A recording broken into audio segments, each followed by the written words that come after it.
5 travel essentials that everybody needs for their next vacation.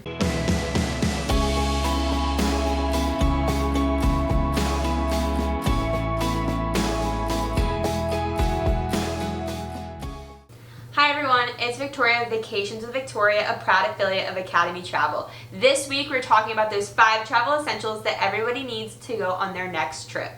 Tip number 1, the most important, but one that nobody wants to talk about, it's the budget. You definitely want to have a number in the back of your mind of what you physically can spend and what you're looking to spend.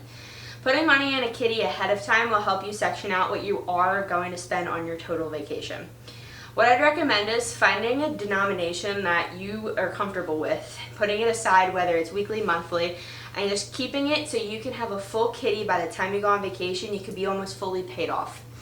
Another recommendation is even looking at, instead of just money, looking at gift cards. A lot of places even sell discount gift cards, whether it's Target, Sam's Club, Costco, where you're saving money within your own money. So again, once you get on vacation, it's a lot more relaxing. You're comfortable with your financial situation. If you're like me, it's kind of like girl math, where once you get there, everything is free. I know it's not, but it makes me feel better about myself. Now, if you're booking through a travel agent, we are going to help you stay within those financial restrictions and make sure that you're going to have the best trip possible. A few extra tips for budgeting as well. Looking at a discount airline or discount car rental, for then you're saving money on the front end of your trip so you have more to spend once you get there.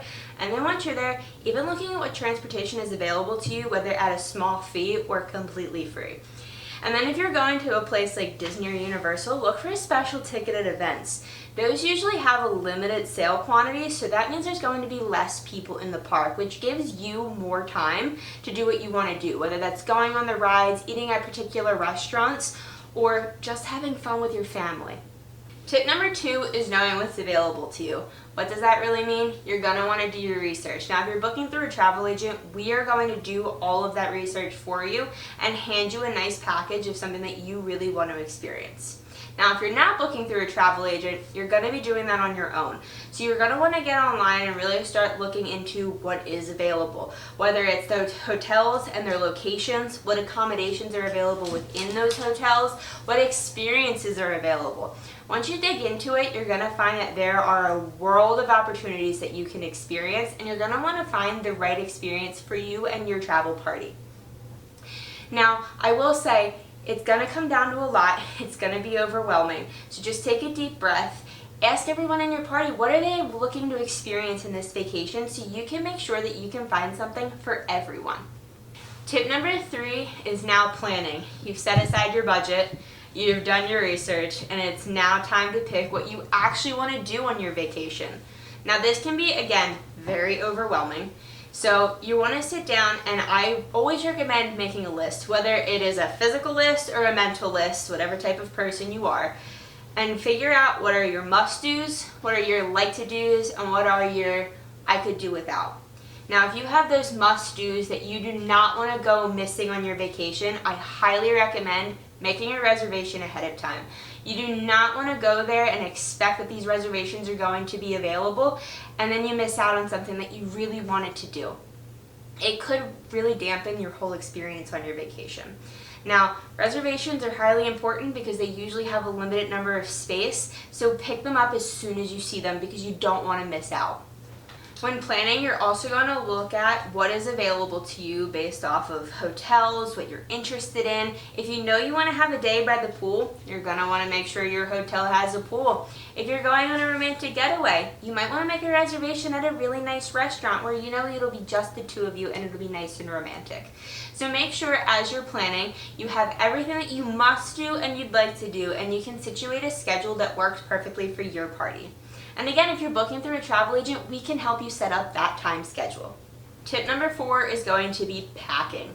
So you're done planning your trip, you're down to the wire, you're feeling that excitement, you're ready to go, but you have one last chore. And it's fitting everything that's inside of your closet into a really tiny box that is going to hit 50 pounds really quickly. I recommend, and this is going to sound really silly, just look at the weather ahead of time. Go online, look it up, and don't look at the range, look at the full day, because depending on where you're going, it could be very cold in the morning, very cold at night, and hit peak humidity in the afternoon.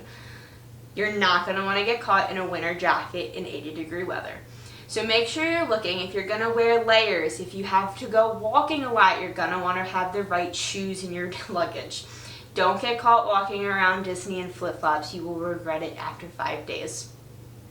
The other thing you're going to want to look at within that weather app is rain. Again, if you're going to Disney or Universal in Florida, it rains a lot.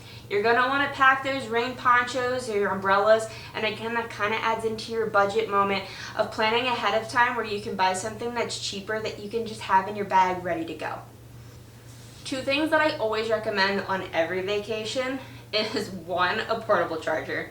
It's going to be so important. You're going to be playing on your phone, you're going to be taking pictures, you're going to be taking videos, especially if you have small children running around. You're going to want them to remember those memories forever. Having that portable charger is going to be so important because you're not going to get caught with a dead phone by the end of the night. Number 2 is a reusable water bottle.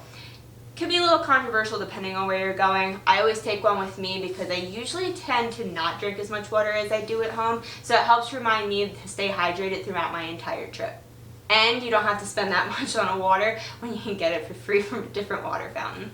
Tip number 5, the most important tip. Remember, relax and have fun. That is the point of your vacation. You're supposed to be relaxing. You're supposed to be unclicking from work. You're going to sign off from work. You're going to relax and rejuvenate and find back to your roots. Don't get caught up in those packing and all of the planning that you forget the most important part of your trip. Have fun. Tip number 1, you're going to want to have a budget. Tip number 2, you're going to want to do your research and know what's available to you. Tip number 3, you're going to want to use tip number 1 and tip number 2 to then plan your trip and make your bookings and reservations early. Tip number 4, once you're ready to go and you're so excited, you're going to want to make sure that you have the appropriate things in your luggage, you're ready to go so you have fun on your trip and you're not caught in the wrong attire. And tip number 5, remember to let go of tip number 1 through 4 and just relax and have fun because that is the point of your vacation.